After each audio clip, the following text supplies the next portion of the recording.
because it beats the alternative, of course. If you're not curious, you're not exploring the world you live in. We, like all organisms on planet Earth, the fittest organisms are the ones that adapt. And adaptation requires curiosity. Fear is the absolute opposite of curiosity. It's where you don't look at things, you don't find out what works, you don't find out what's dangerous. Every client that I got for the first 3.5 decades, for the most part, except for a few really rich ones, of course, were sent to me because everybody gave up on them, so nobody cared what I did with them. I mean, they wouldn't have allowed me because I'm not a medical doctor, I'm not a licensed psychologist, but basically they threw their hands up and go, this person's driving me crazy, I can't do anything about it. Now we'll pass him on to Richard and let him make a fool of himself. But they gave me case histories, which are lists of all the things they've done that haven't worked.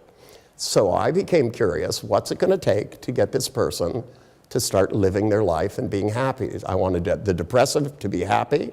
I wanted the fearful person to have courage. It didn't matter what it was. It's pretty obvious what the opposite of it is.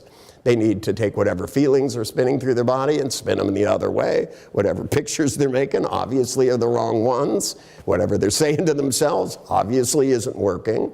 So I'm more like a mental interior decorator.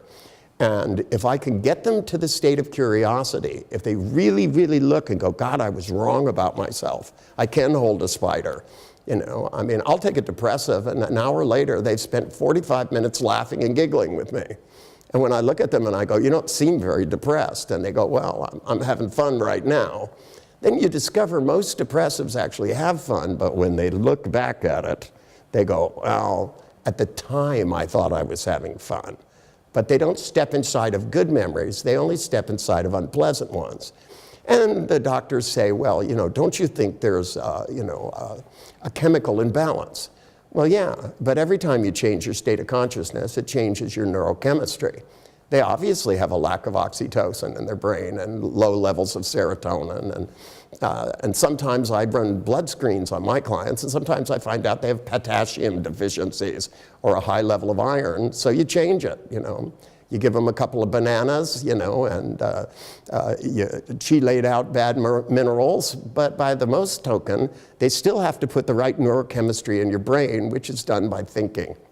And if they don't think good thoughts, they won't feel good. It's just that simple. If you're sitting around in your head going, oh boy, everything's gonna go wrong, good God, I'm gonna have a horrible time, I'm gonna be miserable, nobody will like me, so you don't go out and meet anybody, then you go, see, I've been lonely all week. But till you open the door and go out and start meeting people and doing things, you're not going to have fun. And if you have no idea what fun feels like, you really don't know what to strive for. Because when you want something, you kind of have to pretend and feel it and then imagine what will get it. So I try to create that, and sometimes I do it hypnotically, and sometimes I just tell a few good jokes.